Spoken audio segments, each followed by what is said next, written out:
নমস্কাৰ সকলোলৈ, মই ত্ৰিদীপ। ওম শান্তি। মই আজি আপোনালোকৰ মাজলৈ এক বিশেষ বাৰ্তা,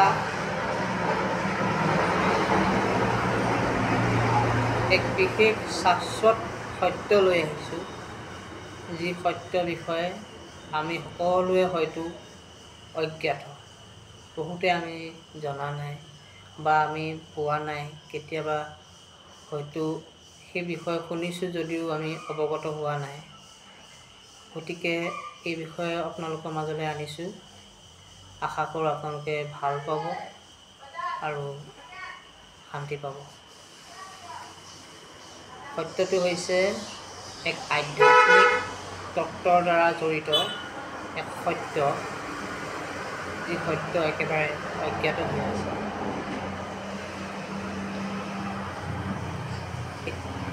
আমাৰ এই সংসাৰখনত যিমানবোৰ আছে, সকলোৰে মাজত আমি সেৱা সৎকাৰ কৰি বা আমি মন্দিৰলৈ গৈ নিজৰ ভুলৰ ক্ষমা খুজিলে বা সকলো কৰিলে আমাৰ কিছুমান ভুল নাইকিয়া নহয়। ইয়াতে এক মূল সত্য হৈছে, যি সত্য হয়, যি সত্য একে হয়, এক হয়, সেই সত্যৰ উপলব্ধি যেতিয়া আপোনাৰ হৈ যায়, আপুনি সকলো কথা বুজি পাবলৈ ধৰে, সকলো শান্ত হৈ যায়, সকলো সুন্দৰ হৈ যায়। মই ব্ৰহ্মকুমাৰী ঈশ্বৰীয় বিশ্ববিদ্যালয়ৰ পৰা এই জ্ঞানখিনি মই লৈ আপোনালোকক দিছোঁ, যি তাৰ পৰা মই আগতেই গম পোৱা নাছিলোঁ। তাত পোৱাৰ পিছত মই গম পাইছোঁ বহু সত্য। সেয়েৰে মই আপোনালোকক জনাইছোঁ, আপোনালোকৰ ওচৰত যদি ব্ৰহ্মকুমাৰী চেণ্টাৰ আছে, ঈশ্বৰীয় বিশ্ববিদ্যালয় আছে, তালৈ আপোনালোকে যায় ইয়াত 7 দিনীয়া কোৰ্চ বা অংশগ্ৰহণ লৈ আধ্যাত্মিক জ্ঞানখিনি ল'ব পাৰে, অনেক আত্মশান্তি লাভ কৰিব। এই গোটেই সংসাৰখনত একমাত্ৰ এনাৰ্জি জড়িত হৈ আছে, যি এনাৰ্জিয়ে আমি সকলোৰে এক প্ৰতিচ্ছবি, এক পাৱাৰ, এক শক্তি। সেই এনাৰ্জি হৈছে, যি পৰমাত্মা, পৰম পিতা এক, ঈশ্বৰ এক, সেয়া হৈছে এয়া।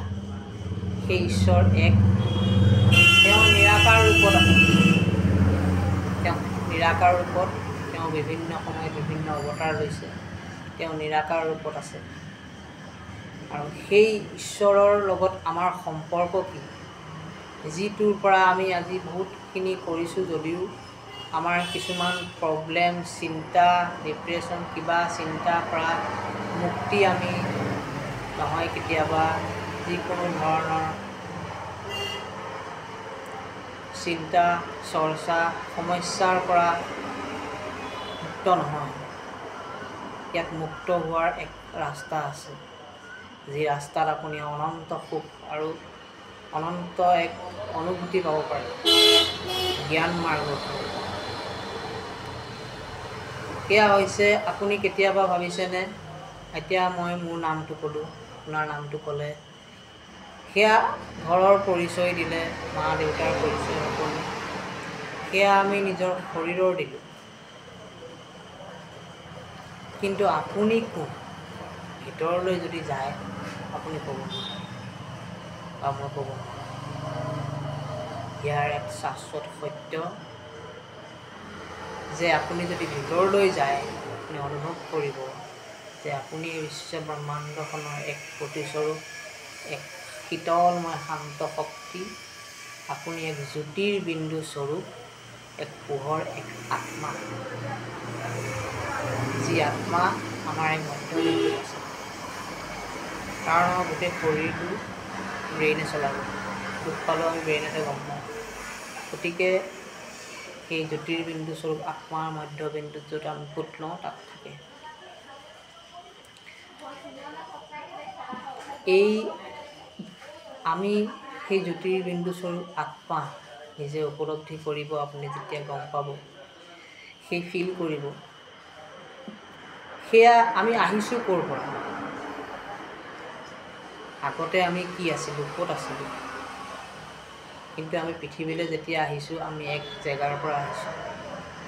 সেয়া আমাৰ আত্মা, আৰু আমাৰ আত্মাৰ এক পৰমাত্মা, এক পিতা, এক পৰম পিতা, যি সত্য, যি শিৱ হয়, সেয়া যি নিৰাকাৰ ৰূপত আছে, তেওঁ আমাৰ পৰম পিতা। যিহেতু আমাৰ পিতা হয়, আমি যেনেকৈ ঘৰত দেউতাক সাৱটি মাৰি ধৰোঁ, দেউতা বুলি কওঁ, পৰিচয় দিওঁ। কেতিয়াবা ভাবিছেনে, আমি যেতিয়া শিৱৰ গুৰিত সেৱা কৰিছোঁ বা ভগৱানৰ গুৰিত সেৱা কৰিছোঁ, আমি নিজৰ পিতা বুলি ভাবিছোঁনে, পিতা বুলি ধৰিছোঁনে? আমি ভক্তি কৰিছোঁ, কিন্তু পিতা বুলি আমি হয়তো লোৱা নাই। তাতেই অকণমান কথা আছে, আমি পিতা বুলি আমি লোৱা নাই। যিহেতু আমি তেওঁৰে সন্তান, গতিকে আমি ক্ষমা খোজাৰ কিয় প্ৰয়োজন? আমি তেওঁক সন্তান, আমি তেওঁক উপলব্ধি কৰি তেওঁৰ সৈতে জড়িত হোৱা, সেয়া কোৱা হয়।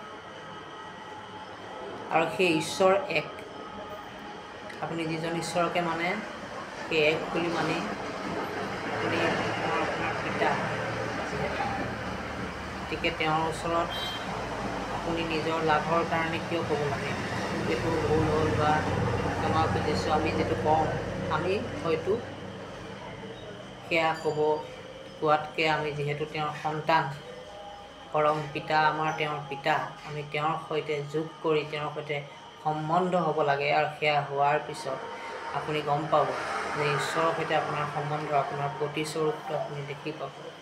আৰু তাত আপুনি সকলোবোৰ এক আত্মশান্তি, যিটো আপুনি অনন্ত সুখ, সকলো সমস্যা দূৰ হোৱা দেখিবলৈ পাব।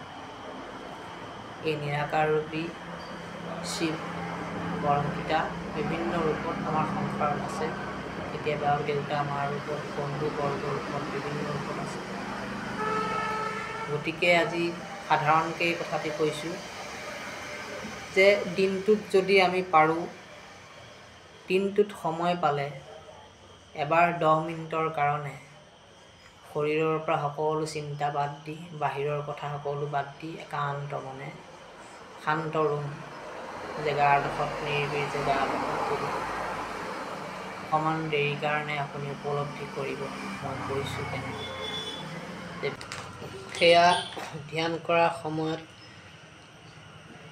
আপোনালোকে নিজে সেই বিন্দু যিটো আছে, সেয়া মোবাইলতে উলিয়াই ল'ব পাৰে বা বজাৰৰ পৰা ফটো কিনি আনিব পাৰে। সেই বিন্দুৰ মাজত মই এক পবিত্ৰ স্বৰূপ আত্মা বুলি ভাবি সকলো বাহিৰৰ চিন্তা বাদ দি মাত্ৰই মধ্যবিন্দুলৈ আহি সেই বিন্দুত কেন্দ্ৰত কৰিব যে মই এক পবিত্ৰ স্বৰূপ আত্মা, মই এক প্ৰেম স্বৰূপ আত্মা, মই এক শান্ত স্বৰূপ বুলি ভাবি সেই বিন্দুলৈ আপুনি কেন্দ্ৰত কৰি, সেই বিন্দুৰ মাজত তুমি মোৰ পৰম পিতা বাবা, শিৱ বাবা ভাবি তোমাৰ পোহৰ সদয়াৰ সাগৰ অনন্ত হৈ মোৰলৈ সদায় আহি আছে। মই আৰু শুদ্ধ উত্তম হৈ আছোঁ আৰু তোমাৰ প্ৰভাৱত আৰু শুদ্ধ হৈ গৈছোঁ। তোমাৰ প্ৰকাশ, তোমাৰ পোহৰ মোলৈ সদায়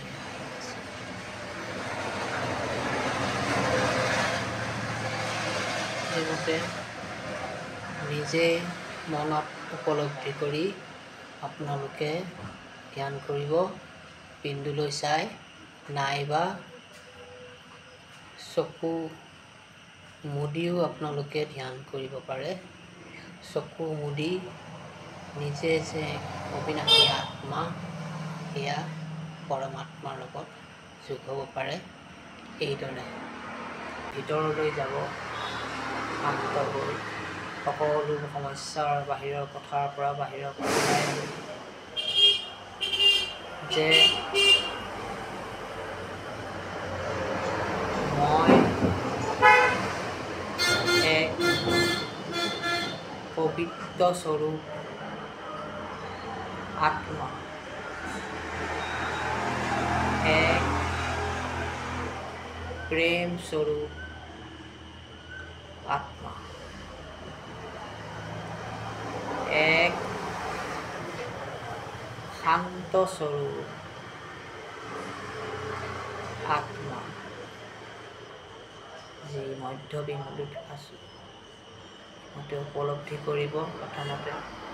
তাৰপিছত লাহে লাহে উপলব্ধি কৰিব যে পিতা, পৰম পিতা, সেই নিৰাকাৰ শিৱ, সেই জ্যোতিৰ্বিন্দুটি আপুনি স্মৰণ কৰিব যে তুমি মোৰ পিতা, পৰম পিতা, মই তোমাৰ সন্তান। সদায় তুমি মোক পোহৰ দি আছা,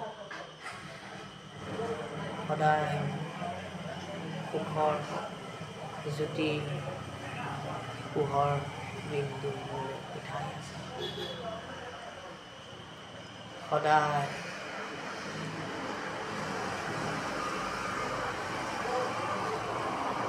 শান্তি জোৱাৰ পোহৰ মোলৈ দি আছে। মই শক্তিশালী অবিনাশী শান্ত স্বৰূপ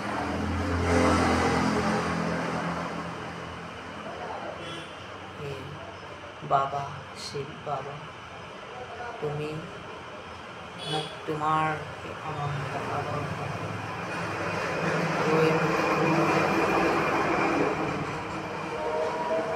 তোমাৰ অনন্ত সাগৰখনত শান্ত গভীৰতা মই উপলব্ধি কৰিছোঁ। তুমি পৰম পিতা, সদায় সুখ দি আছা। ধন্যবাদ তোমাক বাবা।